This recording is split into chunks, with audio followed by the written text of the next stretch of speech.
Last year ஃபுல்லா நமக்கு silver gold யூடியூபை திறந்தாலே அதை பத்தி தான் இருந்தது. இப்போ ரீசெண்டா இந்த copper and oil and natural gas இது புதுசா ஆட் ஆயிருக்கு. எப்படின்னா 140 கிலோமீட்டர்ல பைக்கை ஓட்டுறதுக்கு ஒரு பயிற்சி வேணும். பணம் இருந்து அந்த பைக்கை வாங்க முடிஞ்சா பத்தாது. அப்படித்தான் கமாடிட்டி ஸ்பெகுலேஷன். ட்ரம்ப் இருக்கிற வரைக்கும் இந்த எக்கானமி இப்படிதான் இருக்க போகுது, இதே மாதிரி நிறைய வாலட்டாலிட்டி இருக்க போகுது, எதுக்கு நான் இவ்வளோ கஷ்டப்பட்டு ஈக்விட்டியில் இருக்கணும்னா அதையும் வித்ட்ரா பண்ணி கோல்ட்ல போய் போடலாமான்னு நிறைய பேர் கேட்குறாங்க.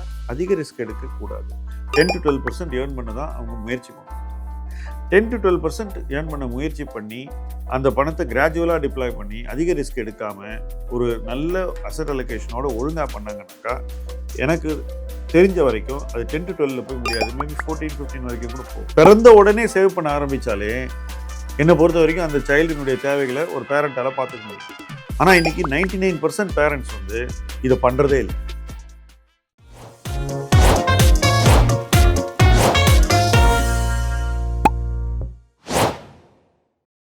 Good evening, sir. Firstly, congratulations on 1 lakh subscribers for Mudleet Kalam.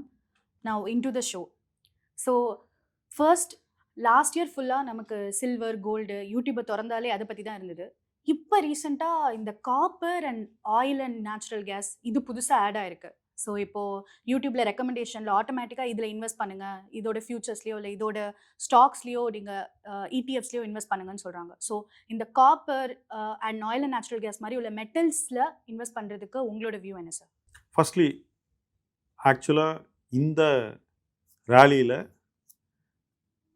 Commodities எல்லாமே ஒரு பெரிய ஸ்பெக்குலேட்டிவ் பபுளில் இருக்குது அப்படின்னு நான் சொல்கிறேன். என்ன ரீசன்னாக்கா, மார்க்கெட் என்ன நினைக்குதுனாக்கா டாலருடைய மதிப்பு குறையணும்னு எதிர்பார்க்குது, மேலும் குறையணும்னு எதிர்பார்க்குது. அப்போ டாலருடைய மதிப்பு குறைஞ்சாக்கா வேறு எங்கே பணத்தை போடுறதுன்ற ஒரு தவிப்பு மார்க்கெட்டில் இருக்குது. அந்த தவிப்பு தான் இன்றைக்கி ஒரு கமாடிட்டியாக விலை ஏற்றி விட்டுக்கிட்டே இருக்குது. ஸோ அது உங்களுக்கு கோல்டில் நடந்தது, அதுக்கப்புறம் சில்வரில் நடந்தது, அதுக்கப்புறம் காப்பரில் நடந்தது, அலுமினியம் நடந்தது, இப்போ க்ரூட் ஆயிலையும் நடக்கும்னு எதிர்பார்க்கப்படுகிறது. பட் ஆக்சுவலாக நீங்கள் பார்த்தீங்கன்னா நேச்சுரல் கேஸும் க்ரூட் ஆயிலும் இந்த வருஷம் வீக்காக தான் இருக்குது. ஒரு வின்டர் இன்னும் முடியலை, ஆனாலும் இந்த ப்ரைஸஸ் வந்து மேலே ஏறினா சஸ்டெயின் ஆக மாட்டேங்குது. இதற்கு முக்கிய காரணம் வந்து ஜியோ பாலிட்டிக்ஸ். இப்போ வெனிசுலாவுடைய ஆயில் வந்து நிறையா வரும்னு சொல்கிறாங்க. நாளைக்கு ஈரான்லேயும் ஒரு ஸ்மூத் ரெஜிம் சேஞ்ச் வந்ததுன்னா வேர்ல்டில் வந்து சர்ப்ளஸ் ஆயில் இருக்கும். ஸோ ஆயில் அண்ட் நேச்சுரல் கேஸில் இன்றைக்கி போய் ஸ்பெகுலேட் பண்ணுறதுக்கான ஒரு லாஜிக் இல்லைன்னு நான் நினைக்கிறேன். இந்தியா பொறுத்த மட்டும் ஏற்கனவே வந்து நமக்கு இன்டர்நேஷ்னல் ப்ரைஸை விட குறைஞ்ச விலையில் நமக்கு ரஷ்யா தொடர்ந்து ஆயில் கொடுத்துக்கிட்டு இருந்தாங்க. ஸோ நம்ம ஏற்கனவே சீப்பர் ப்ரைஸில் தான் கமாடிட்டி வாங்கிட்டு இருந்தோம். ஸோ நம்ம நாட்டை பொறுத்த வரைக்கும் பெரிய பாதிப்பு இருக்காதுன்னு நினைக்கிறேன் ஆயில் அண்ட் நேச்சுரல் கேஸில். இப்படி இருக்கிற சுச்சுவேஷனில் ஆயில் அண்ட் நேச்சுரல் கேஸில் போய் ஸ்பெகுலேட் பண்ணுறேன்னு சொல்கிறதுல லாஜிக்கே கிடையாது. இப்போது மற்ற கமாடிட்டிஸ்க்கு வருவோம். சில்வரை பொறுத்த வரைக்கும் சில்வரில் ப்ரொடக்ஷன் வந்து வருஷ கணக்காக ஃப்ளாட்டாக இருக்குது, ஆனால் டிமாண்டு கூடிக்கிட்டு இருக்குது. இது எங்கேருந்து இந்த டிமாண்டு வருது அப்படின்னு பார்த்தீங்கன்னா சோலார் பேனல்ஸ். சோலார் பேனலில் சில்வர் அதிகம் யூஸ் பண்ண ஆரம்பித்தாங்க. இதனால் சோலார் பேனலில் சோலார் கெப்பாசிட்டி கிரியேஷனில் ஒரு பூம் வந்தபோது சில்வருக்கு டிமாண்ட் அதிகமாகிட்டே வந்தது. ஆனாலும் விலை ஏறாமல் ரொம்ப நாள் இருந்தது. அப்படி ரொம்ப நாள் ஏறாமல் இருந்த ஒரு விலை திடீர்னு ஒரு ஸ்பெகுலேஷன் வரும்போது சில வங்கிகள் வந்து சில்வர் விலை இறங்கும்னு பெட் எடுத்த போதும் அதை எதிர்த்து வேறு சக்திகள் இருந்த போதும் அது விலை ஏறிடுச்சு. ஸோ இது எல்லாமே வந்து என்னை பொறுத்த வரைக்கும் இன்வெஸ்ட்மெண்ட் சார்ந்த நகர்வுகள் இல்லை, இது எல்லாமே ஸ்பெகுலேட்டிவ். இப்போ என்ன சொல்கிறாங்கனாக்கா சில்வரை ரீப்ளேஸ் பண்ணுறதுக்கு ஏதாவது ஒன்று வரும் அப்படின்னு சொல்கிறாங்க. நினச்சி பாருங்கள், ஒரு நாள் நாங்கள் இப்படி ஒன்று கண்டுபிடிச்சிட்டோன்னு ஒரு அனௌன்ஸ்மெண்ட் வந்தாலே மறுநாள் இந்த கமாடிட்டி ப்ரைஸ் என்ன ஆகும்னு யோசிச்சு பாருங்கள். ஸோ இதெல்லாம் வந்து முதலீட்டுக்குள்ளே வராது அப்படின்னு நான் சொல்லுவேன். இப்போ இருக்கிற ப்ரைஸ் மூமெண்ட்ஸ் காப்பரை பொறுத்த வரைக்கும் இதே மாதிரி தான், அலுமினியமை பொறுத்த வரைக்கும் இதே மாதிரி தான். ரைட், என்ன சொல்கிறாங்கன்னா இப்போ டிமாண்ட் பயங்கரமாக ஸ்பைக்கப் ஆகும், கெப்பாசிட்டி வரதுக்கு 4-5 வருஷம் ஆகும், இந்த இடைப்பட்ட காலத்தில் நம்ம வந்து ப்ரைஸ் எல்லாம் ரொம்ப ஏறிடும் அப்படிங்கிறது தான். பட் இடைப்பட்ட காலத்தில் ஏற வேண்டிய விலையை நீங்கள் ஒரே மாதத்தில் ஏற்றிட்டிங்கன்னா அப்போ அங்கேருந்து விலை என்ன ஆகுன்ற கேள்வியை ஒரு நல்ல ஸ்பெகுலேட்டராக இருந்தால் யோசிக்கணும், இன்வெஸ்டராக இருந்து யோசிக்க முடியாது. எனக்கு தெரிஞ்சு நம்மளுடைய முதலீட்டாளர் யாருமே ஸ்பெகுலேட்டராக இருக்கிறதுக்கான ஒரு பயிற்சி இல்லாதவர்கள்.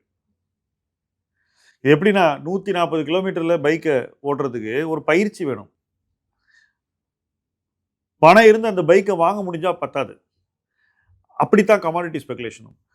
இன்னைக்கு இருக்கக்கூடிய சுச்சுவேஷனில் பயிற்சி இல்லாதவர்கள் இதை போய் கண்மூடித்தனமாக வாங்குறாங்க. இன்னைக்கு காலையில் ஒருத்தர் சொன்னால் நான் போய் சில்வர் 4.5 lakhs போட்டுட்டேன் அப்படின்னு. ஏன் போட்டீங்கன்னு கேட்டேன். இல்லை நான் அப்போலேருந்து கேட்டுக்கிட்டு இருக்கேன், வாங்கலை, மிஸ் பண்ணிட்டேன், இப்போயாவது வாங்கணும் அப்படின்னு வாங்கினேன் அப்படின்னு. என்னை பொறுத்த வரைக்கும் இந்த மாதிரி முதலீடுகள் வந்து இட் ஓன்ட் எண்ட் வெல். ஏன்னா இது முதலீடு இல்லை, இது ஸ்பெகுலேஷன். எல்லா மெட்டல்ஸ்லையுமே இன்றைக்கி ஸ்பெகுலேஷன் இருக்குது. இந்த ஸ்பெகுலேஷன் அடிப்படையில் டாலர் வீக்கன் ஆகும், டாலரினுடைய ஆளுமை உலகத்தில் குறையும்ன்றது. எனக்கு தெரிஞ்சு ஜியோ பொலிட்டிக்கலாக அமெரிக்காவினுடைய ஆளுமையை குறைக்கிற இடத்துல உலக நாடுகள் இல்லை அப்படின்னு தான் நினைக்கிறேன். நிச்சயமாக யூரோப் இல்லை, ஏஷியாவும் இல்லை. சைனாவும் ரஷ்யாவும் தங்களுக்கு முடிஞ்ச நியூசன்ஸ் வேல்யூவை யூஎஸ் கிரியேட் பண்ணிட்டு இருக்காங்களே ஒழிய யூஎஸை அண்டர்மைன் பண்ணுற லெவலில் யாருமே இல்லை இன்றைக்கி பொருளாதார ரீதியாக. அண்ட் யாரும் யுனைட்டடாகவும் இல்லை. மற்றவங்கெல்லாம் சேர்ந்தாலாவது இது மாதிரி ஒரு விஷயம் நடக்கலாம். அப்படிப்பட்ட ஒரு சூழ்நிலை இல்லை. அப்படிப்பட்ட ஒரு சூழ்நிலை இல்லாத போது டாலர் அப்படியே கவுந்துரும் அப்படின்னு எதிர்பார்க்கறது என் பார்வையில் இன்னைக்கு ஆதாரமற்ற ஒரு எதிர்பார்ப்பு. அதற்கான ஒரு முகாந்தரமே இன்னும் வெளிப்படலை. இப்போது எந்த விதமான ஒரு முகாந்தரமும் இல்லாத ஒரு விஷயத்தை வந்து நம்ம ஒரு கன்க்ளூஷனாக எடுத்துக்கிட்டு அதன் அடிப்படையில் முதலீட்டு முடிவுகள் எடுக்கிறது என் பார்வையில் ஏற்புடையதில்லை. அது தப்பு. சரி, அப்போ சில்வரை விட்டுடலாம் சார். பட் இப்போ எனிவேஸ் ட்ரம்ப் இருக்கிற வரைக்கும் ஈவன் நம்மளோட சப்ஸ்கிரைபர்ஸ் நிறைய பேரோட கொஸ்டினும் இதுதான். ட்ரம்ப் இருக்கிற வரைக்கும் இந்த எக்கானமி இப்படி தான் இருக்க போகுது, இதே மாதிரி நிறைய வாலட்டாலிட்டி இருக்க போகுது, எதுக்கு நான் இவ்வளோ கஷ்டப்பட்டு ஈக்விட்டியில் இருக்கணும்னா அதையும் வித்ட்ரா பண்ணி கோல்டில் போய் போடலாமான்னு நிறைய பேர் கேட்குறாங்க. 2012 இந்தியன் கவர்மெண்ட் வந்து ஃபைனான்ஷியலாக ஒரு டஃப் ஸ்பாட்டில் இருந்தது. அப்போ இதே மாதிரி தான் நிறைய பேர் கோல்டில் போய் பணம் போட்டாங்க பீக்கில். அங்கேருந்து கோல்டு கரெக்ட் ஆச்சு. 13 வருஷம் கழிச்சு அந்த பீக் ப்ரைஸு போன வருஷம் தான் வந்தது டாலரில். இப்போ இன்றைக்கி ருப்பி ஆல்ரெடி வீக்கன் ஆகிடுச்சு ஹெவியாக. ஸோ ஒரு பக்கம் பாருங்கள், கோல்டு ப்ரைஸ் பீக்கில் இருக்குது, டாலருடைய மதிப்பும் பீக்கில் இருக்குது ருப்பிக்கு அகெயின்ஸ்டாக. இந்த மாதிரி சினாரியோவில் நீங்கள் போய் கோல்டு வாங்குறது டபுள் ரிஸ்க்கு. அப்போ கோல்டு இங்கேருந்து ஏறணும்னா ஜியோ பொலிட்டிக்கலாக இன்னும் பல விஷயங்கள் நடக்கணும், ரைட்? அப்படி பல விஷயங்கள் நடந்தால் உலக நாடுகள் பெரிய கிரைசிஸில் மாட்டிக்குவாங்க. நிறைய சென்ட்ரல் பேங்க்ஸ், நிறைய பிரச்சனைகள் வரும். இப்படிப்பட்ட பெரும் பிரச்சனைகள் மற்றவங்களுக்கு உலக நாடுகளுக்கே வந்துச்சுன்னா அப்போ அவங்க எதை விற்பாங்க சொல்லுங்கள்? கோல்டு. எந்த நம்பிக்கையில் நம்ம பண்ணுறோங்கிறதே வந்து என்னை பொறுத்த வரைக்கும் அந்த ஃபண்டமெண்டல் வந்து நமக்கு தெரியாத ஒரு அசம்ஷன் அல்லது ஒரு தெளிவில்லாத ஒரு விஷயத்தை வந்து கன்க்ளூசிவாக அசியூம் பண்ணி அதன் அடிப்படையில் போகிறது. ஏற்கனவே எல்லாருக்குமே போதுமான அளவு கோல்டு அலோகேஷன் இருக்குது. இன்னைக்கு இதுக்கு மேலேயும் வாங்கணும்னு நினைக்கிறவங்க முதலீட்டு ஆர்வத்தில் வாங்குறாங்களா, கன்விக்ஷன் அடிப்படையில் வாங்குறாங்களா, பேராசையின் அடிப்படையில் வாங்குறாங்களா அப்படிங்கிறத அவங்க தான் சொல்லணும். என்னை பொறுத்த வரைக்கும் கோல்டு வாங்கிறதுக்கான ஒரு காலகட்டம் இருந்தது, ரொம்ப நாளைக்கு இருந்தது. ஆனால் அந்த காலச்சூழல் முடிந்த பிறகு இன்னைக்கு போய் அதை வாங்குறது வந்து geopolitical speculation, it's not speculation gold. என்னை பொறுத்த வரைக்கும் அதெல்லாம் பண்ணுற அளவு நமக்கு வந்து விஷயமும் தெரியாது, நம்மளால் ப்ரெடிக்டும் பண்ண முடியாது. அதனால் நான் அதில் வந்து இந்த பாயிண்டில் தள்ளி நிற்கணும்னு நினைக்கிறேன். இன்றைக்கி ஏற்கனவே கோல்டை பற்றி சொன்னவங்க எல்லாருமே ஏன் இன்னும் மக்களை ஏற்றி விடுறாங்கன்னா அது அவங்களுக்கு ஒரு தனிப்பட்ட பெருமையை அவங்க பார்க்குறாங்க. இதில் ஒன்றும் பெருமையெல்லாம் ஒன்றும் இல்லை. கோல்டு ஏறுங்கிறது எல்லாருக்கும் தெரிஞ்சது தான். இந்த சுச்சுவேஷனில் 10 வருஷமாக ஃப்ளாட்டாக இருந்தது, சேர்த்து வச்சு ரிட்டர்னை கொடுத்துருச்சு. சேர்த்து வச்சு ரிட்டர்னை கொடுத்ததுக்கு அப்புறம் போய் வாங்குறது புத்திசாலித்தனம் இல்லை. ஸோ இன்னைக்கு வந்து இந்தியன் மார்க்குன்னு சரி, ஜியோ பொலிட்டிக்கல் டென்ஷனாகவும் சரி, நிறையா டென்ஷன் வந்து இருக்குது. ஸோ நான் ஏன் இந்த மாதிரி நேரத்தில் வந்து என்பிஎஸோ பிபிஎஸோ வந்து ப்ரிஃபர் பண்ணக்கூடாது? ஸோ அப்படி நான் ப்ரிஃபர் பண்ணால் என்னோட டோட்டல் அசட் அலோகேஷன் வந்து எவ்வளோ கொடுக்குற மாதிரி இருக்கும்? என்பிஎஸ் பிபிஎஃப் பற்றி சொல்கிறீங்க. என்பிஎஸும் சரி பிபிஎஃப்பும் சரி என்னை பொறுத்த வரைக்கும் ஒரு பர்டிகுலர் ரேஞ்சில் ரிட்டர்ன் கொடுக்கக்கூடியது. பிபிஎஃப்பை பொறுத்த வரைக்கும் 8% வச்சுக்கோங்க ரஃப்லி. என்பிஎஸ் அதை விட ஒரு 2% எக்ஸ்ட்ரா கொடுக்கும். அதுக்கு மேலே கொடுக்கக்கூடிய கெப்பாசிட்டி உள்ளது இல்லை ஆஸ் அன் இன்வெஸ்ட்மெண்ட். ரெண்டாவது என்பிஎஸ் எல்லாம் வந்து அதில் ஃப்ளெக்சிபிலிட்டி கம்மி, பிபிஎஃப்லேயும் ஃப்ளெக்சிபிலிட்டி கம்மி. நீங்கள் போட்டிங்கன்னா ஒரு குறிப்பிட்ட காலகட்டத்தை உங்களால் பணத்தை எடுக்க முடியாது. ஸோ அப்படி தேவையில்லாத பணத்தை நீங்கள் போடலாம். மேபி ஒரு 10% ஆஃப் யுவர் ஃபினான்ஷியல் நெட்வொர்க் போடலாம், அல்லது அதை கொஞ்சம் ஸ்ட்ரெச் பண்ணிங்கன்னா இன்னொரு 5% போகலாம். அதுக்கு மேலே இதில் போய் இன்வெஸ்ட் பண்ணுறது வந்து என்னை பொறுத்த வரைக்கும் சரியாக இருக்காது. ஏன்னா லேட்டர் உங்களுக்கு வந்து அந்த பணம் வரக்கூடிய காலகட்டத்தில் அன்னைக்கு திருப்பி நீங்கள் அந்த பணத்தை நீங்களே மேனேஜ் பண்ண வேண்டிய இடத்துக்கு தள்ளப்படுவீர்கள். யோசிச்சு பாருங்கள், இன்னிலேருந்து ரிட்டையர்மெண்ட் வரைக்கும் ஒருத்தர் வந்து என்பிஎஸ்சில் பணம் வச்சுருக்காரு. ரிட்டையர் ஆனவுடனே திடீர்னு அவர்கிட்ட ஒரு பெரிய லம்சம் வரும், அதை அன்னைக்கு அவர் மேனேஜ் பண்ண கற்றுக்கணும். இதெல்லாம் ப்ராக்டிக்கல் சிக்கல்கள். ஏன்னா அதிலேயே வச்சுக்கிட்டு மொத்த பணத்தையும் மந்த்லி பென்ஷன் வாங்குறதுல லாஜிக் கிடையாது. என்ன ட்ரா பண்ண அலோவ் பண்ணாங்களோ அதை எடுக்கிறது தான் பெட்டர். டாக்ஸேஷன் பல ஆஸ்பெக்ட்ஸ் வந்து வித்ட்ரா பண்ணுறது ஃபேவரபுளாக தான் இருக்குது. ஸோ ஐ திங்க் தட் ஃப்ளெக்சிபிலிட்டியோட இன்வெஸ்ட் பண்ணுறது தான் ரொம்ப முக்கியம். எல்லா பணத்தையும் அந்த இடத்துல கொண்டு போய் போடுறது சரியில்லை. ஸோ மேபி ஒரு 10% நீங்கள் வச்சுக்கலாம், மேக்ஸிமம் ஒரு 15% வச்சுக்கலாம். Okay sir. ஸோ என்னோட ஃப்ரெண்டும் சரி, ஃபேமிலிஸில் 4-5 பேர் ஐடியில் ஒர்க் பண்ணுறாங்க. ஸோ இவங்க கிட்ட என்கிட்ட கேட்ட கொஸ்டின்ஸ் என்னன்னா, நான் ஏன் என்கிட்ட 10-15 லட்சம் இருக்குது, நான் ஏன் லேண்ட் வாங்கி அக்ரிகல்ச்சர் பண்ணக்கூடாது? சி ஃபர்ஸ்ட் ஆஃப் ஆல் உங்கள் ஃப்ரெண்டு டெய்லி நிலத்தில் போய் நிற்க போகிறாராங்கிறது தான் கொஸ்டின். நிற்க போகிறாரா? மாட்டார். ஓகே. டெய்லி நிலத்தில் நின்று பார்க்காம அக்ரிகல்ச்சரில் பணம் சம்பாதிக்க முடியாதுங்க. அதற்கான காலம் முடிஞ்சு போச்சு. அப்போ நீங்களே அங்கே பண்ணணும் ப்ராக்டிக்கலாக. ஒன்று, அதுவும் வந்து போதுமான ஸ்கேலில் பண்ணணும். சும்மா 1 ஏக்கர் 1/2 ஏக்கர் 2 ஏக்கர்லாம் பண்ண முடியாது. நீங்கள் ஒரு 25-50 ஏக்கரில் பண்ணணும். அப்போ அதுக்கான லேண்டு வந்து வாங்கணும். இன்றைக்கி லேண்ட் ப்ரைஸ் உங்களுக்கே தெரியும், தமிழ்நாட்டில் வரலாற்றிலேயே ஒரு உச்சத்தில் இருக்குது. அப்போது ஒரு ஹை ப்ரைஸ் அசட்டை எடுத்துகிட்டு அந்த இன்வெஸ்ட்மெண்ட் பண்ணிவிட்டு அந்த இன்வெஸ்ட்மெண்ட்டுக்கான ரிட்டர்னையே எடுக்க முடியாதுங்கிறது தான் என்னுடைய கருத்து. ஒரு பேங்க் எப்படி கொடுக்குற ரிட்டர்னை கூட இன்றைக்கி அக்ரிகல்ச்சர் கொடுக்காது. இன்றைக்கி போய் நிலம் வாங்குறதுல அதான் சிக்கல். இது ஒரு யங்ஸ்டர் வந்து தன்னுடைய எல்லா பணத்தையும் கொண்டு போய் அங்கே போட்டு பண்ணுறேன்னு சொல்கிறது ஐடியலிசமாக இருக்கலாம், ஆனால் ப்ராக்டிக்கல் இல்லை. சார் இப்போது ப்ராக்டிக்கல் பற்றி பேசும்போது நம்மளே நிறைய வீடியோஸில் சொல்லியிருக்கோம், எவ்ரி இயர் நம்ம ஒரு ஸ்டெப் அப் பண்ணுறோம், ஒரு 5% 10% சேலரி இன்க்ரீஸ் ஆகுது. பட் ஆக்சுவல் வேர்ல்டில் அது நடக்கிறது இல்லைல்ல.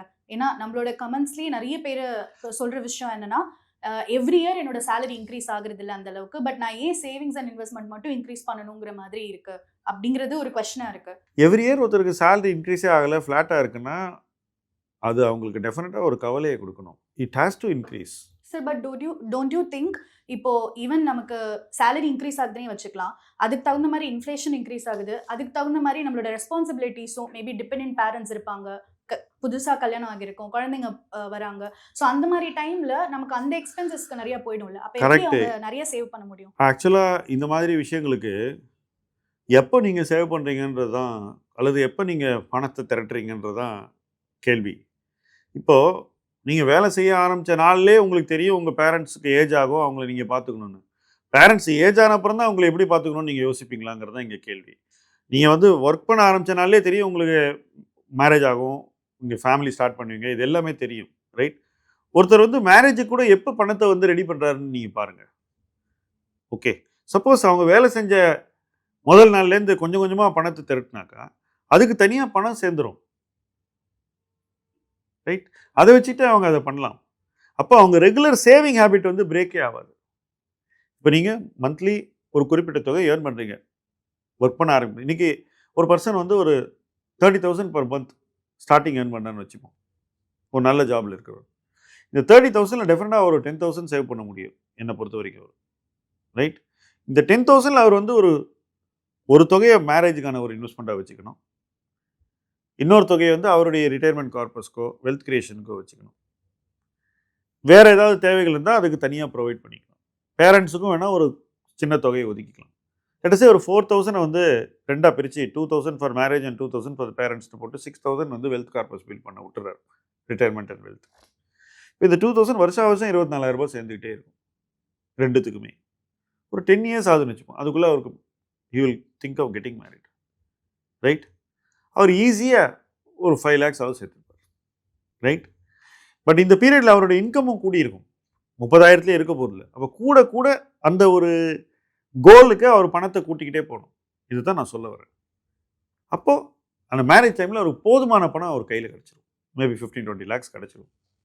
அப்போ அவருடைய வெல்த் அல்லது ரிட்டையர்மெண்ட் பணத்துலேருந்து எடுத்து அவர் மேரேஜ் பண்ணிக்க மாட்டார், அதுக்குன்னு தனியாக சேவ் பண்ணி அந்த பணத்தை வச்சு தான் அவர் பண்ணிக்குவார், ரைட்?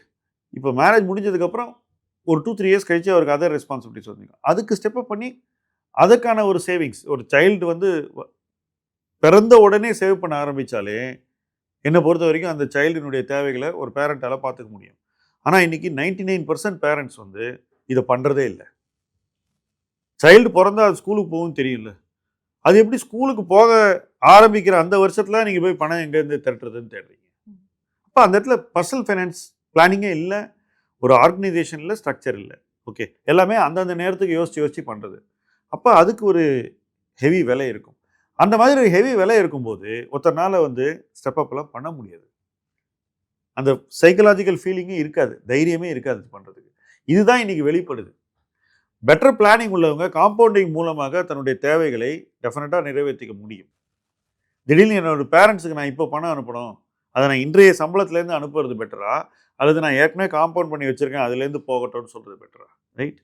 யார் வந்து காம்பவுண்ட் பண்ணி பணத்தை வச்சுருக்காங்களோ அவங்க வந்து தங்களுடைய தேவைகளை குறைத்து கொள்ள மாட்டார்கள், தங்களுடைய தேவைகளுக்கான ஆக்ஷன்ஸை குறைச்சிக்க மாட்டாங்க. ஸோ அவங்க பண்ணுற ஸ்டெப் அப்போ தனக்குன்னு பண்ணிக்கிட்டே தான் இருப்பாங்க.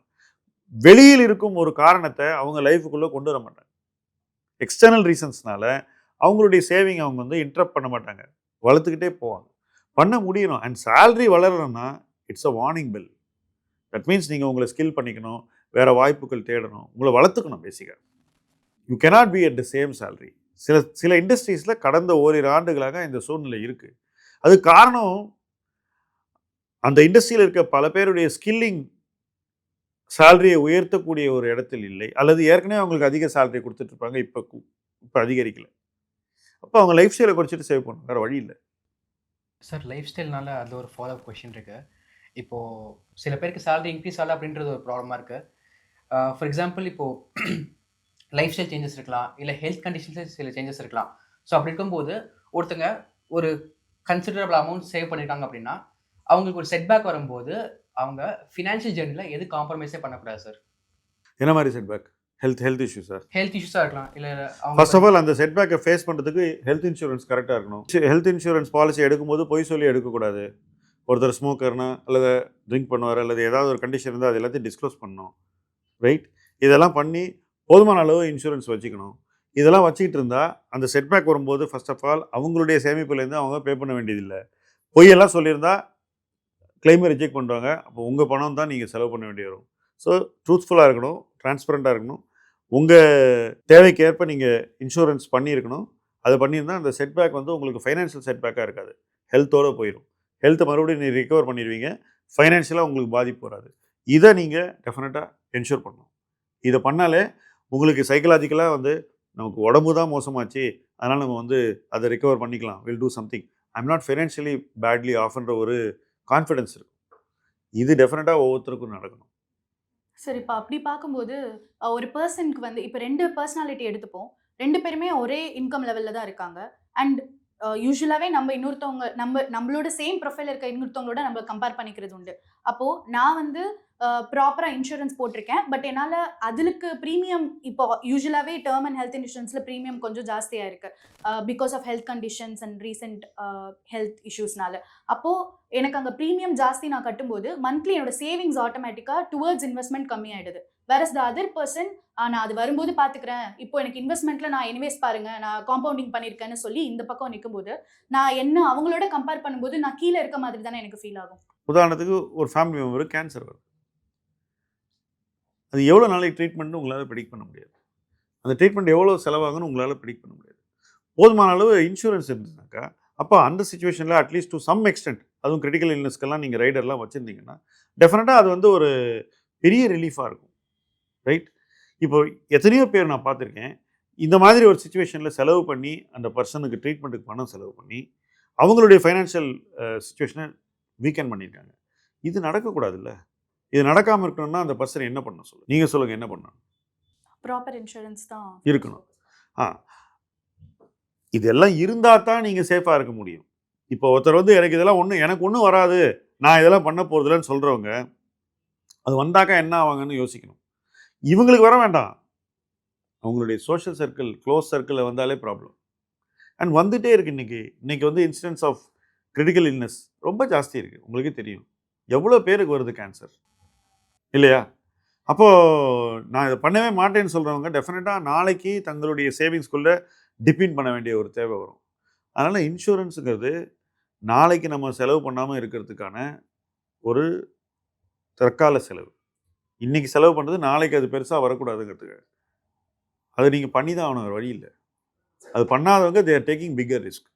இதோட அடிஷ்னலாக ஒரு கேள்வி. ஸோ இப்போ ஹியூமன் லைஃப் வேல்யூஷன் நம்ம கால்குலேட் பண்ணுறோம். ஸோ இதுதான் அவங்க வந்து எடுக்கிறதுக்கான சரியான அளவு அப்படிங்கிற மாதிரி நம்ம ஒரு டிட்டர்மைன் பண்ணுறப்பையோ, இல்லை உங்கள் ஃபேமிலி சைஸுக்கு இதுதான் அப்படின்னு நம்ம வந்து லெட்ஸே ஒரு 4 மெம்பர் இந்த ஃபேமிலிக்கு நம்ம 20 lakhs சஜஸ்ட் பண்ணுறோம் அப்படின்னா, இது வேணாம் அப்படின்னு சொல்லிட்டு குறைச்சிக்கிறது சரியா தவறா? ஒருத்தர் வந்து வாழ்க்கையில் சம்பாதிச்சு அந்த குடும்பத்தை காப்பாற்றுறதுக்கு ஒரு கெப்பாசிட்டி இருக்கும்போது அவங்க இல்லைன்னா அதே கெப்பாசிட்டி அந்த குடும்பத்துக்கு கிடைக்கணும். அதுக்கு தான் நம்ம வந்து ஹியூமன் லைஃப் வேல்யூவை கணக்கு போடுறோம். அந்த ஹியூமன் லைஃப் வேல்யூக்கு இன்ஷூர் பண்ணுறதுக்கான காரணம் என்னென்னா, ஒருவேளை இவருக்கு ஏதாவது ஒரு அசம்பாவிதம் நடந்தால் இவர் இல்லாத குறைய அந்த இன்சூரன்ஸ் பாலிசியில் கிடைக்கக்கூடிய பணம் ஓரளவு தீர்த்து வைக்கும். ஒரு பர்சனுடைய ஆப்சன்ஸை தீர்க்க முடியாது, ஆனால் அவங்க வீட்டுக்கு கொடுக்கக்கூடிய பணத்தையாவது அது கொடுக்கும். ரைட்? அப்போ அந்த மாதிரியான ஒரு சேஃப்டி நெட்டை வந்து நீங்கள் வந்து குறைச்சி மதிப்பிட்டு குறைவாக நீங்கள் பண்ணிங்கன்னா சில சுச்சுவேஷனில் ரொம்ப மோசமான விளைவுகள் வரும். உதாரணத்துக்கு நான் சொல்கிறேன், நிறைய ஃபேமிலிஸில் சிங்கிள் ஏர்னிங் மெம்பர் இருக்காங்க. அப்போ சிங்கிள் ஏர்னிங் மெம்பர் இருக்கக்கூடிய ஃபேமிலியில் ஹியூமன் லைஃப் வேல்யூ என்ன இருக்கோ முடிஞ்ச அளவுக்கு அதுக்கு க்ளோஸாக வாங்குறது தான் கரெக்ட். சப்போஸ் 2 பேரும் ஏர்ன் பண்ணுறாங்கன்னு வச்சுக்கலேன், அப்போ எனக்கு ஹியூமன் லைஃப் வேல்யூ அதிகமாக இருக்குது, அவ்வளோ தேவையில்லை, என் ஒய்ஃபும் வந்து நல்லா ஏர்ன் பண்ணுறாங்க, ஸோ என்னுடைய ஹியூமன் லைஃப் வேல்யூவில் நான் ஒரு 60% இன்ஷூர் பண்ணிக்கிறேன், அவங்களோட ஹியூமன் லைஃப் வேல்யூ நான் அதே போல் 60% இன்ஷூர் பண்ணிக்கிறேன். ஒன்றும் நடக்காது. அப்படி நடந்தால் அட்லீஸ்ட் 60% வரும், மிச்சத்தை வந்து இன்னொரு பர்சன் வந்து சம்பாதிச்சு குடும்பத்தை காப்பாற்றிப்பாங்கன்ற ஒரு கிளாரிட்டி இருக்கணும். வேற சிங்கிள் இன்கம் ஃபேமிலியில் இதை பண்ணும்போது, நீங்கள் குறைச்சி பண்ணும்போது ஏதாவது ஒரு அசம்பாவிதம் நடந்துச்சுனாக்கா அந்த ஃபேமிலி அதிலிருந்து கோப் பண்ணுறதுக்கு வழியே கிடையாது. அப்போ வந்து அவங்க உடனே அவங்க லைஃப் ஸ்டைலை குறைச்சாகணும். பசங்களை படிக்க எங்கே வைக்கணும்னு நினச்சாங்களோ அந்த இடத்துக்கு அனுப்ப முடியாது. என்னென்ன நீங்கள் செய்யணும்னு நினச்சிங்களோ அது எதுவுமே பண்ண முடியாது. எல்லாத்துலேயும் நீங்கள் கட் பண்ணணும். இந்த எல்லா இடத்துலையும் கட் பண்ண வேண்டிய ஒரு சூழ்நிலை ஒரு ஃபேமிலியில் அந்த ஃபேமிலி கிரைசிஸில் இருக்கும்போது ஏன் வருதுன்னு கேட்டிங்கன்னா, இவங்க அந்த ஹியூமன் லைஃப் வேல்யூக்கு இன்ஷூர் பண்ணாமல் அங்கே ரொம்ப கட் பண்ணனால தான் வருது. ஸோ அந்த இடத்துல கட் பண்ணால் அதுக்கப்புறம் வரக்கூடிய ரிஸ்க்ஸ் வந்து ரொம்ப அதிகம். அதனால தான் அந்த இடத்துல கட் பண்ணக்கூடாதுன்னு நான் சொல்கிறேன். அதுவும் சிங்கிள் இன்கம் உள்ளவங்க நிச்சயமாக பண்ணக்கூடாது.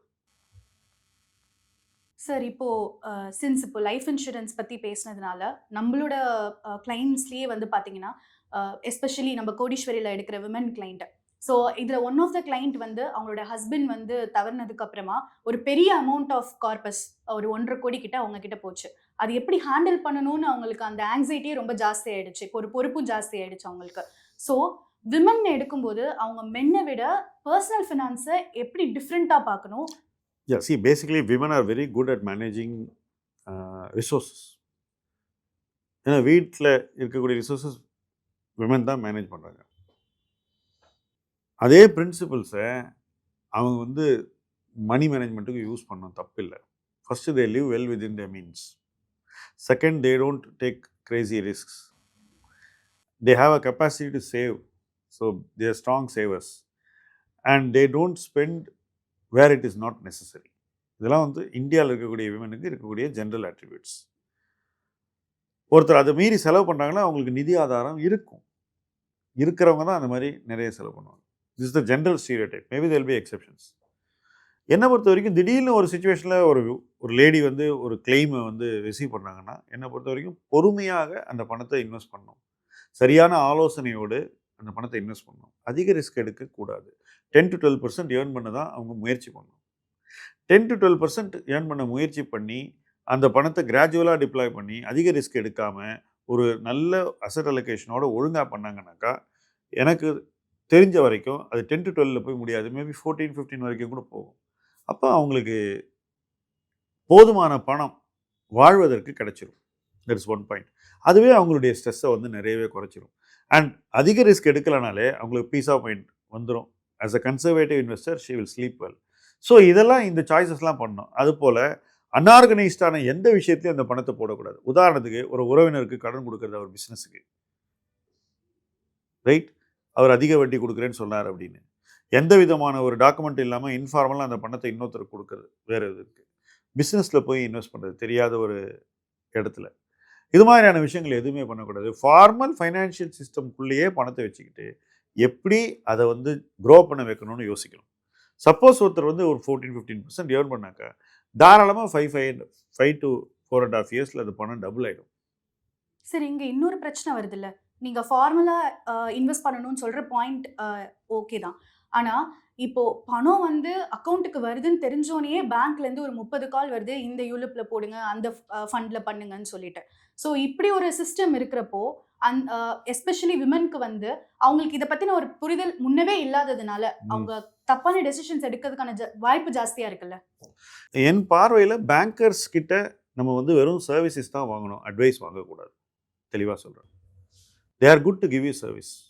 லோன் வாங்கிக்கிங்க, வேணாம் சீப்பாக கார் லோன் வாங்கிக்கிங்க, சீப்பாக ஹோம் லோன் வாங்கிக்கிங்க, அதுக்கு பேங்கர்ஸை யூஸ் பண்ணுங்க. அவங்கக்கிட்ட வந்து உங்கள் பணத்தை வச்சுக்கிட்டு என்ன பண்ணலாம் அப்படின்னு கேட்காதீங்க. வேணும்னா பேங்க்கில் டெபாசிட் போடுங்க, தட்ஸ் ஃபைன், அதுக்கு உண்டான பெஸ்ட் ரிட்டர்னை நீங்கள் வாங்கிக்கிங்க. பட் பேங்கர்கிட்ட போய் எந்த ஃபைனான்ஷியல் ப்ராடக்ட் வாங்கலாம் அப்படின்னு நீங்கள் கேட்குறதுல அர்த்தம் இல்லை. ஏன்னா banker is not a specialist in that financial product. அதை மீறி பேங்க் ஏன் அந்த ப்ராடக்ட்ஸை பண்ணுறாங்கன்னா அது நல்ல ஃபீ பேஸ்ட் இன்கம்மை கொடுக்குதுங்கிற ஒரே ரீசன் தான். அப்போது அந்த மைண்ட் செட்டோட ஒருத்தர் ஃபைனான்ஷியல் ப்ராடக்ட்டை விற்கும்போது அவங்க என்ன நினைப்பாங்க, எந்த ஃபைனான்ஷியல் ப்ராடக்ட் அதிக இன்கம் கொடுக்குதோ அதை தான் விற்கணும்னு நினைப்பாங்க. அப்போ அந்த இடத்துல உங்களுடைய தேவைக்கும் அவங்களுடைய தேவைக்கும் ஒரு கிளாஷ் வருது. அந்த கிளாஷில் வந்து கான்ஃப்ளிக்ட் ஆஃப் இன்ட்ரெஸ்ட் பிறக்குது. அந்த கான்ஃப்ளிக்ட் ஆஃப் இன்ட்ரெஸ்ட் உங்கள் வாழ்க்கைக்குள்ளே அவங்கனால தவறான முதலீட்டு முடிவுகளை கொண்டு வந்துடுது. அந்த முடிவுகள்லேருந்து நீங்கள் வெளியே வர்றதுக்கு ரொம்ப நாள் ஆகும், ரைட்? சில நேரங்களில் நீங்கள் வெளியே வர வர அது உங்களுக்கு நிறைய வலியை கொடுக்கும், ஃபைனான்ஷியல் லாஸையும் கொடுக்கும். இதையெல்லாம் நீங்கள் வந்து ஒரு பேங்கர்கிட்ட ஃபைனான்ஷியல் அட்வைஸ் கேட்கறதுக்கு முன்னாடி யோசிக்கணும். ஏன்னா banker is not a specialist in investing. தெளிவாக சொல்கிறேன். Rarely you see a good banker who is good at investing. They are good at lending. They are good at other services. நீங்கள் எப்போவுமே ஒருத்தர் வந்து use them for what they are good at. இப்போ என்ன போய் banking பண்ண சொன்னால் என்னால் பேங்கிங் பண்ண முடியாது, that's not my skill. So ஒவ்வொருத்தருக்கு ஒரு ஸ்கில் இருக்கும்போது எந்த ஸ்கில்லை யார்கிட்ட வாங்கணும் அப்படிங்கிறத முதலீட்டாளன் தான் புரிஞ்சுக்கணும், இன்வெஸ்டர் தான் அதை கரெக்டாக பண்ணணும். ஸோ இதை தெளிவாக புரிஞ்சுக்கணும். அவன் வந்து கேட்டானே நான் என்ன பண்ணுறது அப்படின்னு எந்த லேடியும் சொல்ல தேவையில்லை. இப்போ எனக்கு தெரிஞ்சவே நிறைய பேர் வீட்டில் மேல் மெம்பர் இறந்த பிறகு நான் விமன் எப்படி மேனேஜ் பண்ணுறாங்கன்னு பார்த்துருக்கேன். ஆனஸ்டாக சொல்லணும்னா they've done it better than the men. இதுதான் உண்மை, என்னுடைய அப்சர்வேஷன். நான் ப்ரொஃபஷனலாக இந்த 16 இயர்ஸில் பார்த்தது.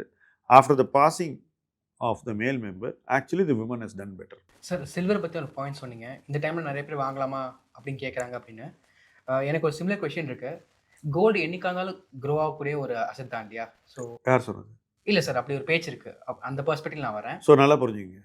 2012 $2000 per ounce, ஓகே, அந்த விலை வர்றதுக்கு 13 வருஷம் ஆச்சு. In dollar value gold has not even given you fixed deposit return in this period. Bank return கூட கொடுக்கல. நல்லா புரிஞ்சுக்கங்க. என்ன நடந்ததுன்னா இந்தியாவில் ருப்பி டிவேல்யூ ஆகிட்டே வந்தது. ரெண்டாவது நம்ம டேக்ஸ் போட்டோம், கஸ்டம்ஸ் டியூட்டி. ஒரு பீரியடில் அது 15% வரைக்கும்லாம் போச்சுன்னு நினைக்கிறேன். இப்போ 5% இருக்குது. இதெல்லாம் இருக்கிறதுனால நமக்கு வந்து கோல்டு ப்ரைஸ் இன்ஃப்ளேட்டடாக இருக்குது. இப்போ நாளைக்கு பட்ஜெட்டில் வந்து கஸ்டம்ஸ் டியூட்டி எடுத்துகிட்டா 5% கோல்டு ப்ரைஸ் இறங்கிடும் அடுத்த நாள் ஸ்ட்ரைட்டாக. Okay, right? எல்லா நேரத்துலையும் கோல்டு பணம் கொடுத்துருக்குன்றது தவறான ஒரு புரிதல். 13 வருஷம் கொடுக்கல டாலர் ப்ரைஸில். ருப்பி டேர்ம்ஸில் கொடுத்தது எதனாலனா ருப்பியை டிவேல்யூ ஆனதுனால. பட் இதை வந்து நம்ம வந்து ஒரு பர்மனெண்ட்டாக நம்ம அசியூம் பண்ணோமா அப்படின்னா என்னை பொறுத்த வரைக்கும் அப்படி அசியூம் பண்ணால் நமக்கு நிறைய கால இழப்பு வர வாய்ப்பு இருக்குது. சப்போஸ் நம்ம அசம்ஷன் தப்பாச்சுனாக்கா, சப்போஸ் ருப்பி இங்கே 91லேருந்து 88க்கு போய் அங்கேயே நின்றுச்சுன்னா ஒரு 2-3 வருஷம் அப்படிலாம் நடந்தது தானே வரலாறு. ஸோ அதுலேயும் சொல்கிறேன், ருப்பியோட வேல்யூ 66-67 ரூபா வந்து 2012 போச்சு. அதுக்கப்புறம் எப்போ வந்து 67 இருந்து நீங்கள் யோசிச்சு பாருங்கள், எது வரைக்கும்? நம்ம என்ன பண்ணுறோம், ஓகே லாஸ்ட் இயர் 5% டிவேல்யூ ஆச்சா, எல்லா வருஷமும் அதான் ஆகிட்டுருக்கு. நமக்கு ரீசன்சி பயஸ்ன்னு இங்கிலீஷில் சொல்லுவாங்க. சமீபத்தில் நடந்தது தான் உண்மை அப்படின்னு நம்பக்கூடிய ஒரு உளவியல். ஓகே, அது இன்டெலிஜென்ஸ் இல்லை, அது நம்மளை நாமே ஏமாற்றிக்கிறது. ரைட்? அந்த அடிப்படையில் தான் பீப்புள் இப்படி திங்க் பண்ணுறாங்க. எப்போவுமே ஏறும் அப்படின்னு நீங்கள் கோல்டை சொல்லவே முடியாது. அதுக்கு ஒரு காலச்சூழல் இருக்குது, அப்போ ஏறும். இப்போ இன்னையிலேருந்து இங்கேருந்து ஏறணும்னாக்கா you should have a collapse of the American economy. அது ஒன்று நடந்தால் தான் என்னை பொறுத்த வரைக்கும் இங்கேருந்து பயங்கரமாக ஏறும். அது நடக்கும்போது உலகத்தின் மீது என்ன தாக்கம் வரும் அப்படிங்கிறத நம்ம யோசிச்சுக்கணும். அந்த தாக்கம் வரும்போது உலகத்தில் இருக்கக்கூடிய பல பேர் விற்கக்கூடிய முதல் சொத்தாகவும் கோல்டு இருக்கும் என்று நான் நம்புகிறேன். ஸோ அந்த மாதிரி சிம்பிளிஸ்டிக்காக உலகத்தில் வந்து இப்படி ஒரு மாற்றம் வரும், வந்தால் இந்த ஒரு சொத்து தான் நிற்கும், இதெல்லாம் பொருளாதார புரிதலுக்கு அப்பாற்பட்ட வியூகங்கள். Okay, I don't want to do this kind of speculation. இது சும்மா நம்மளா புருடா விடுறது without understanding what will happen. Second order என்ன நடக்கும்னே தெரியாமல் சும்மா அடித்து விடுறது, ரைட்? அது மற்றவங்கள்ட்ட சொல்லும்போது நல்லா இருக்கலாம், பட் நமக்கு நாமே கேட்டுக்கணும்ல இது கரெக்டான. It's not so simple. Gold is a store house of value. என்னுடைய கரன்சி, அதாவது டாலரில் மதிப்பை இழக்கக்கூடும்ன்ற ஒரு பயம் இருந்தால் கொஞ்சம் பணத்தை எடுத்து கோல்டு வைக்கலாம், ரைட்? டாலர் மதிப்பை இழந்த பிறகு கோல்டு மதிப்பை கூடின பிறகு மறுபடியும் தொடர்ந்து இதை பண்ணாக்கா it doesn't mean that gold can become value to any extent. But நிறைய பேர் அதை சொல்கிறாங்க, பெட் தியரி போடுறாங்க. இது நடக்குமான்றது யாருக்குமே தெரியாது ஆக்சுவலாக. அண்ட் இதில் அமெரிக்காவினுடைய ரியாக்ஷன் எப்படி இருக்கும்? இன்றைக்கி எந்த கண்ட்ரினால அமெரிக்காவை எக்கனாமிக்கலாக டேக் ஆன் பண்ண முடிஞ்சிருக்கு? ஒரு கண்ட்ரி பேர் சொல்லுங்க. யாரும் ஒன்றும் இல்லை. So we are only creating trouble for them. இன்ஃப்ளேஷனை அமெரிக்காவுக்கு எக்ஸ்போர்ட் பண்ண ட்ரை பண்ணிட்டு இருக்கோம். அமெரிக்காவே ஃபுல்லிஷாக வந்து டேரிஃப் போட்டு அந்த இன்ஃப்ளேஷனுக்கு மேலும் எண்ணெயை ஊற்றிட்டாங்க, ரைட்? ஸோ இதெல்லாம் சேர்ந்து தான் இன்றைக்கி இந்த சுச்சுவேஷனை உருவாக்கியிருக்கு. சப்போஸ் இந்த டேரிஃப் சுச்சுவேஷன்லாம் முடிஞ்சு போச்சுன்னு வச்சுக்கோங்களேன், ட்ரேடு ஃப்ரீயாக நடக்குது, அப்படி இருக்கக்கூடிய சுச்சுவேஷனில் டெஃபினட்டாக வந்து இந்த மாதிரி ஒரு அச்ச சூழ்நிலை இருக்காது. இவ்வளோ அச்சம் இல்லைனாலே கமாடிட்டிஸ்லாம் கொஞ்சம் கூல் ஆஃப் ஆகணும்னு நான் நினைக்கிறேன். இது எப்போங்கிறது நமக்கு தெரியாது, இது எது வரைக்கும் போயிட்டு அந்த இடத்துக்கு வருங்கிறதும் தெரியாது. But it has to finally come there. இது ஏன் இந்த கொஷின் வந்துச்சு அப்படின்னா, இப்போது கோல்டு அப்படின்றது ஒரு அசட் கிளாஸ், அதேமாதிரி ரியல் எஸ்டேட் அப்படின்றது ஒரு அசட் கிளாஸ், அண்ட் ஸ்டாக் இல்லை மியூச்சுவல் ஃபண்ட்ஸில் இன்வெஸ்ட் பண்ணுறது அப்படின்றது ஒரு அசட் கிளாஸ். அப்படி இருக்கும்போது என்ன மாதிரி ஒரு ஏஜ், ஒரு 30 கீழே இல்லை 35 அந்த மாதிரி இருக்கிற ஒரு பர்சன் வந்து என்ன மாதிரி அசட் கிளாஸ் என்ன ப்ரொபோர்ஷனில் வச்சா they are going the right track அப்படின்னு ஏதாவது சொல்ல முடியுமா sir? See, a 35-year-old person should get ready to buy a house somewhere between 35 and 40. He should have started at 21. 21ல ஆரம்பிச்சா 35ல வாங்குவான், 35ல ஆரம்பிச்சா 42, 43 ஆகும், தள்ளி போயிடும். ஸோ அதுக்கு தனியாக சேவ் பண்ணணும். அந்த பணத்தை எடுத்து நீங்கள் வந்து ஒதுக்கப்பட்ட சொத்துக்கு யூஸ் பண்ணி அதை வாங்கணும். Primary investment for a 35-year-old has to be equity, according to me. Okay sir, இதிலே ஒரு ஃபாலோ அப் கொஸ்டின் கேட்குறேன். 50% ஈக்விட்டி இருக்கும் மினிமம். என்னை பொறுத்த மட்டும் ஹையராக இருக்கணும், 70-75 வரைக்கும் போகலாம். ஓகே சார், ஏன்னா நான் நெக்ஸ்ட் அதான் கேட்க வந்தேன். இப்போ ஒருத்தங்க ரிட்டையர் ஆகிறாங்க அப்படின்னா, இல்லை ஃபினான்ஷியல் ஃப்ரீடம் நம்ம சொல்கிறோம் இல்லையா, ஸோ அப்படி சொல்லும்போது அவங்க liquid assets R financial assets எவ்வளோ வச்சிருந்தா, ஆர் ரியல் எஸ்டேட் இல்லை ஃபிக்ஸ்ட் அசெட்ஸ் அந்த மாதிரி அது எவ்வளோ வச்சிருந்தா தே ஆர் சேஃப்? என்னோட தம் ரூல் ரொம்ப சிம்பிள், 35%க்கு மேலே ரியல் எஸ்டேட் இருக்கக்கூடாது. Liquid investments for retiree should be 65%. 35% இருக்கட்டும், அது ஒரு 10-15 இயர்ஸில் தேவை இருந்தால் அப்புறம் விற்றுக்கலாம், பணம் பற்றாக்குறை வரும்போது விற்றுக்கலாம், மாற்றிக்கலாம். பட் 65% ஃபைனான்ஷியல் அசெட்ஸ் இருக்கும். ஏன்னா financial asset grow better then other assets. அப்போ 65% இருந்துச்சுன்னா அது ஒரு 5 to 6 years or 7 years double பண்ணிங்கன்னா அது உங்களுக்கு செக்யூரிட்டி கொடுக்கும். எல்லா நேரத்துலையும் எப்போ வேணால் பணத்தை எடுக்கலாங்கிற அந்த தைரியம் இருக்கு பாருங்க, அது இருக்கணும். சரி, நம்ம அசட் அலோகேஷன்ஸை பற்றி பேசி டிஸ்கஸ் பண்ணிட்டு இருந்தோம். ஸோ இந்த நேரத்தில் எனக்கு ஒன்றுனா, ஒரு ஃபேமிலி ஆஃப் 4 Tier 1 சிட்டியில் எந்த அளவு எமர்ஜென்சி ஃபண்ட்ஸ் வந்து சேவ் பண்ணி வைக்கலாம்? அவங்களோட டோட்டல் அசட் அலோகேஷன் சரி, இல்லை அவங்களோட மந்த்லி இன்கம் சரி. எதுக்காக நீங்கள் சேவ் பண்ணுறீங்க? வெல்த் கிரியேஷனுக்காக, இல்லை எமர்ஜென்சி ஃபார் அன்சர்டனிட்டி ஏதாவது நடக்கும். என்ன மாதிரி அன்சர்டனிட்டி? ஜாப் லே ஆஃபோ, அப்புறம் இல்லைனா ஃபேமிலி ஆஃப் யாரோ ஒரு ஹெல்த் ஃபேமிலி சுச்சுவேஷன். ஸோ இன்றைக்கி இருக்கக்கூடிய சுச்சுவேஷனில் குறைஞ்சபட்சம் ஒருத்தருடைய 6 மாத வருமானத்தை நீங்கள் எமர்ஜென்சியாக க்ரியேட் பண்ணணும். எமர்ஜென்சி ஃபண்ட் 6 மாத வருமானம் அல்லது 6 மாத செலவு. செலவு கம்மியாக இருக்கும், வருமானம் அதிகமாக இருக்கும், ஜென்ரலாக சொல்கிறேன். ஸோ குறைஞ்சபட்சம் 6 மாத செலவையாவது நீங்கள் வந்து எமர்ஜென்சி ஃபண்டாக வச்சுக்கணும். 6 மாத வருமானத்தை வச்சுக்கிட்டிங்கன்னா அது it will last at least for maybe 1 year, right? இல்லையா? பாதி சேமிப்புன்னு எடுத்துக்கிட்டா கூட. ஸோ அந்தளவுக்கு நீங்கள் டெஃபினட்டாக எமர்ஜென்சி ஃபண்ட் வச்சுருக்கணும். ஏன்னா ஒரு வேலை போயிடுச்சுன்னா ஒரு 6 monthsல இன்னொரு வேலை கிடைக்கலாம், அதோட சீக்கிரம் கிடைக்கிறது ஈஸி இல்லை, மைண்டில் வச்சுக்கணும். சார் இப்போ இதை தொடர்ந்து 2 நபர்களை பற்றி நான் பேச விரும்புகிறேன். ஸோ ஃபார் எக்ஸாம்பிள் ஒருத்தவங்க வந்து இஎம்ஐ வச்சுருக்காங்க, 2 பேருக்குமே ஒரே அளவான இஎம்ஐ இருக்குது. ஆனால் ஒருத்தவங்க முதல்ல இஎம்ஐ க்ளோஸ் பண்ணிடணும்னு முடிவு பண்ணுறாங்க. பட் இன்னொருத்தவங்க இஎம்ஐ அது பாட்டுக்கு போகட்டும், நான் இன்வெஸ்ட்மெண்ட் பண்ணுறதை பண்ணுறேன் அப்படின்னு சொல்கிறாங்க. இல்லை other source of assets create பண்ணணும் அப்படின்னு பிளான் பண்ணுறாங்க. இப்போது இவங்க 2 பேரில் ஒரு 10 வருஷத்துக்கு கழிச்சு யார் ஹாப்பியான வாழ்க்கையை வாழுவா? First point for emotional. And second point is that இவங்க 2 பேரில் யார் அதிகமாக வெல்த் கிரியேட் பண்ணியிருப்பா? சரி, ஃபஸ்ட்டு இந்த இஎம்ஐ கட்டுறது வந்து எவ்வளோ நாளைக்கு ஓடணுங்கிற ஒரு கொஸ்டின் இருக்குது. ஒரு சொத்து வாங்குறீங்க, இன்றைக்கி 30 வருஷம் வரைக்கும் உங்களுக்கு டேர்ம், அதாவது tenure of the home loan கொடுக்குறாங்க. 30 வருஷம் கொடுக்குறாங்கனால நீங்கள் 30 வருஷத்துக்கு இஎம்ஐ கட்டக்கூடாது. ஃபஸ்ட்டு என்னை பொறுத்த வரைக்கும் the ideal EMI tenure is 8 years.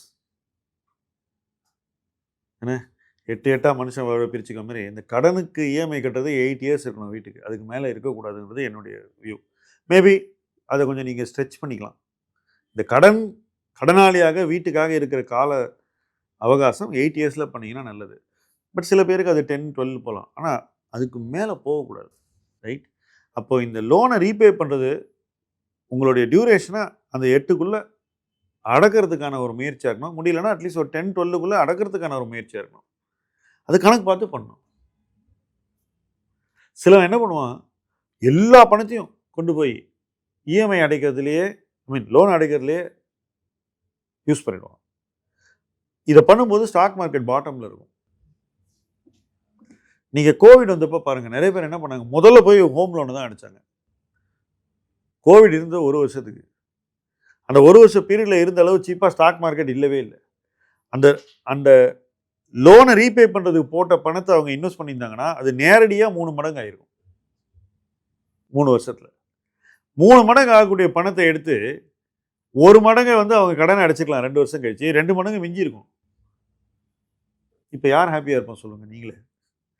அடைச்சவனா, கண்மூடித்தனமாக அடைச்சவனா, அல்லது கணக்கு பார்த்து அடைச்சவனா? கணக்கு பார்க்கணும், அதுதான் ரொம்ப முக்கியம். கணக்கே இல்லாமல் பயத்தில் வந்து எல்லா கடனையும் நான் அடைச்சிடுறேன், எனக்கு கடனே இல்லாமல் இருக்கிறது தான் முக்கியம். எஸ் முக்கியம், பிளான் பண்ணி பண்ணுங்கள். ஏன் கண்மூடித்தனமாக பண்ணுறீங்க? ஏன்னா வீட்டு கடன் 7-8% தான் இருக்குது. ரைட்? இந்தியாவில் நிஃப்டியினுடைய ரிட்டர்னே வந்து 12% இருக்குது. ஒரு டீசென்ட் இன்வெஸ்டராக நீங்கள் இருந்தீங்கன்னா ஒரு 10% ஏர்ன் பண்ணுறீங்கன்னு வச்சுக்கோ, அப்போ கூட 2% எக்ஸ்ட்ரா நீங்கள் ஏர்ன் பண்ணுறீங்க. அப்போது எப்போ உங்களால் ஈக்விட்டியில் இன்வெஸ்ட் பண்ண முடியாதோ, எப்போ வந்து உங்களுக்கு வந்து ஈக்விட்டியில் இன்வெஸ்ட் பண்ண வாய்ப்புகள் குறைவாக தெரியுதோ, அந்த பீரியட்லலாம் நீங்கள் வந்து பணத்தை திரட்டி கடன் அடைக்கலாம். எப்படியும் ஒவ்வொரு வருஷத்துலையும் ஒரு குறிப்பிட்ட பீரியடில் மார்க்கெட் வேல்யூஷன் மேலே இருக்குது. ரைட்? இவங்க என்ன பண்ணுறாங்க, மார்க்கெட் வேல்யூ கீழே இருக்கும்போது போய் கடன் அடைக்கிறாங்க. இது தவிர்க்கணும். எப்போ பண்ணுங்கிறது முக்கியம், எவ்வளோ பண்ணுங்கிறது முக்கியம், லோனுடைய டியூரேஷனை எப்படி சுருக்கணுங்கிறது முக்கியம். சார், இப்போது ஒருத்தருக்கு நீங்கள் ஒரு ஃபினான்ஷியல் பிளான் பண்ணோம் அப்படின்னா, ஃபார் எக்ஸாம்பிள் அவர் வந்து ரொம்ப ஸ்க்ராட்ச் தான் ஆகிறாரு அண்ட் அவர் இன்வெஸ்ட் பண்ணுற நேரத்தில் கொஞ்சம் காலகட்டத்திலேயே வந்து நம்மளுக்கு இந்த வார் மாதிரி ஒரு சுச்சுவேஷன் வருது.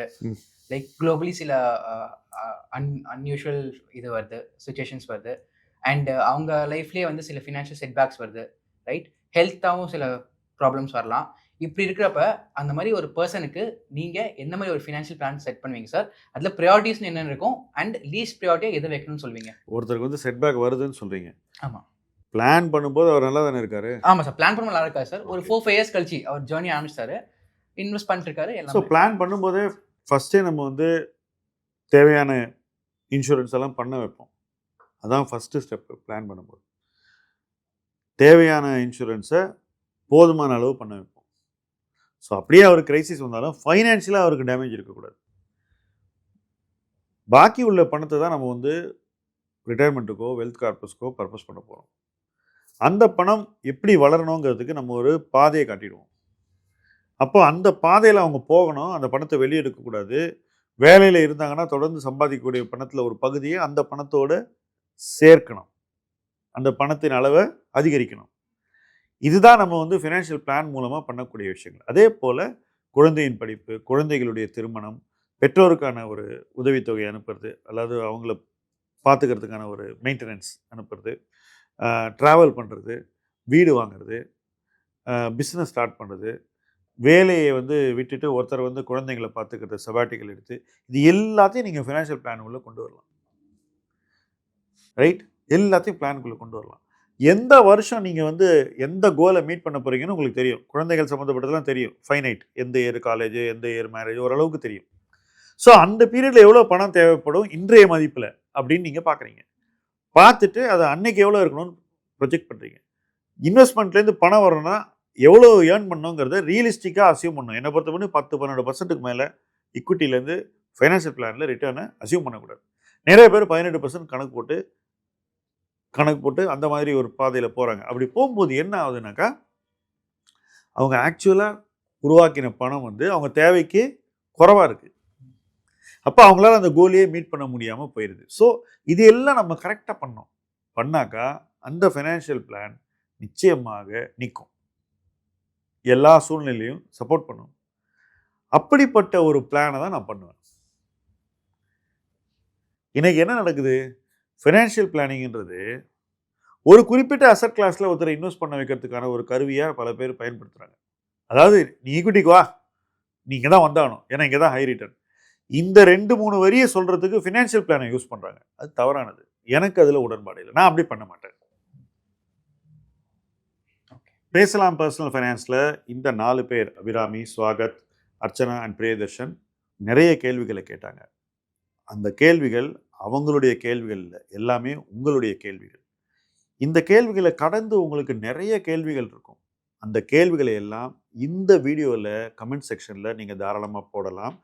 வருகின்ற பிபிஎஃப் ரவுண்ட் டேபிளில், பேசலாம் பர்சனல் ஃபைனான்ஸ் ரவுண்ட் டேபிளில் தொடர்ந்து இந்த கேள்விகளை நம்ம எழுப்பி அதற்கான விடைகளையும் நம்ம தேடுவோம். உங்கள் கேள்வி பல பேருக்கு விடையை தேடித்தரும் என்பதுதான் இந்த இடத்துல நீங்கள் கமெண்ட்ஸில் அது போடுறதுடைய நோக்கமாக இருக்க வேண்டும். நிச்சயமாக அது நீங்கள் செய்வீங்கன்னு நினைக்கிறேன்.